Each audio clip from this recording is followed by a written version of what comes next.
Hi guys, my name is Chad Trofgruben. I am the founder and content creator for IncredibleTutorials.com. I have teamed up with Smith Micro to bring you these brand new Anime Studio 9 tutorials. So let's get started.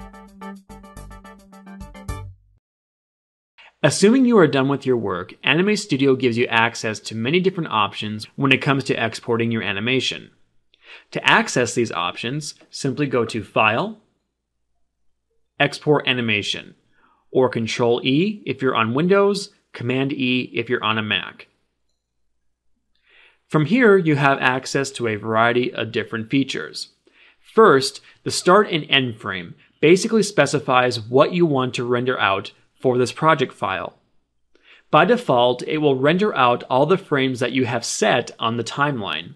However, if you want to be sure, you can always click the entire animation button to make sure the entire animation will be exported out. If, however, you just want a section of animation rendered out, you can choose which frames to do so.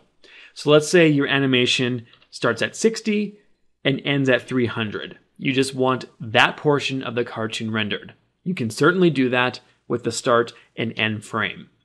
Next, the output format allows you to output your cartoon in a variety of different formats. You can do still images, Photoshop documents, AVI, QuickTime, and Flash.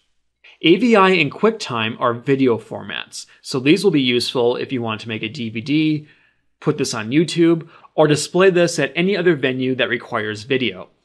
Flash is a rich media content document that can be streamed and viewed on web browsers. However, some mobile devices do not play Flash, so make sure you know what your audience is before you render out your animation.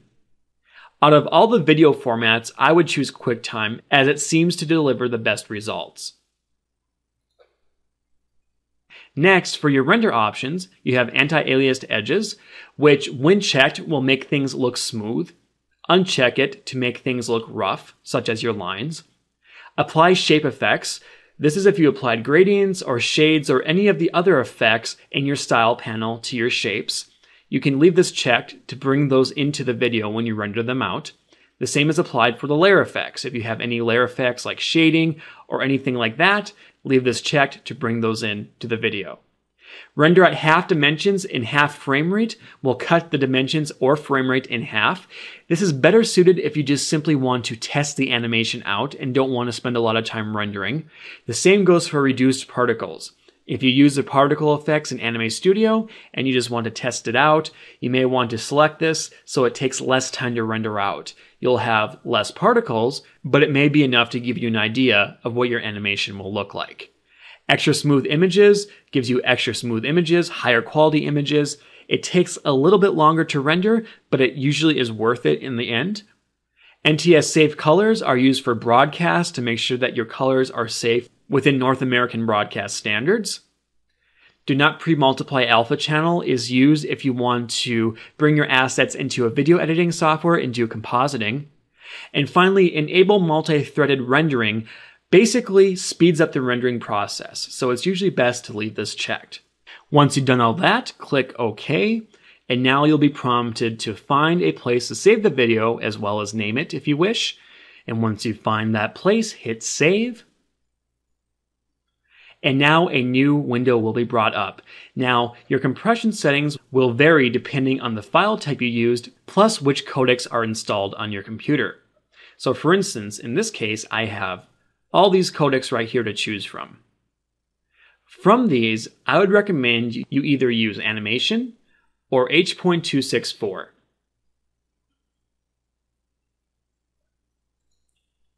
From there, you can choose your frames per second.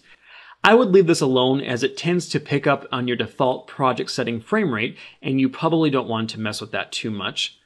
And down here, you can choose your depth and your quality. So you can choose how many colors you want. If you want a higher quality, you're going to want to go with more colors. However, that will of course increase the file size, as well as the quality will increase the file size the higher it is. And once you do all that, you can click OK to render out the project. Now, rendering can take some time depending on how much detail and how many frames you have in the project.